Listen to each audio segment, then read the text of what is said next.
au marché hebdomadaire Sainte-Thérèse de Rennes. Opération tractage pour la liste d'extrême droite qualifiée pour le second tour des régionales. L'une des militantes Front National ne passe pas inaperçue. Tania, arrivée d'Arménie il y a 8 ans, encartée FN il y a 1 an.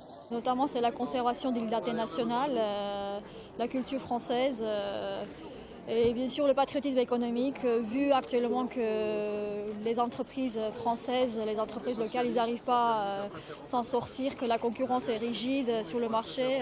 Donc le Front National évoque ce sujet, le patriotisme économique.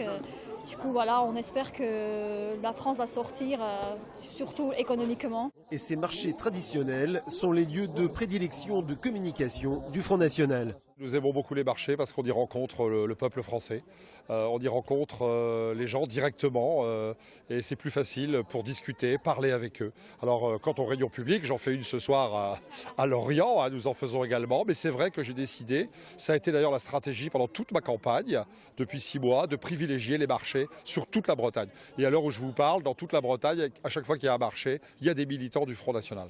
Effectivement, la veille, le candidat frontiste était à l'est de l'Ille-et-Vilaine, à la Guerche de Bretagne. Il se sent à l'aise dans un secteur rural où il est arrivé en tête au premier tour dans la petite commune voisine d'Availle-sur-Seiche avec 38% des voix. Je leur dis qu'à partir du moment où le Front National est au second tour, il aura automatiquement et obligatoirement des élus et que plus le score du Front National sera important, plus il y aura d'élus puisque l'élection est à la proportionnelle. Donc je leur passe ce premier message.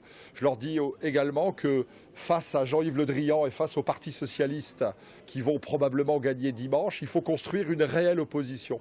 Et que la seule opposition, c'est aujourd'hui le Front National. Marc Le Fur a subi un revers électoral important dimanche dernier. Ses troupes sont divisées. Il ne peut incarner demain une alternative aux socialistes. Gilles Penel entend faire campagne jusqu'au dernier moment avec l'espoir d'atteindre les 20%.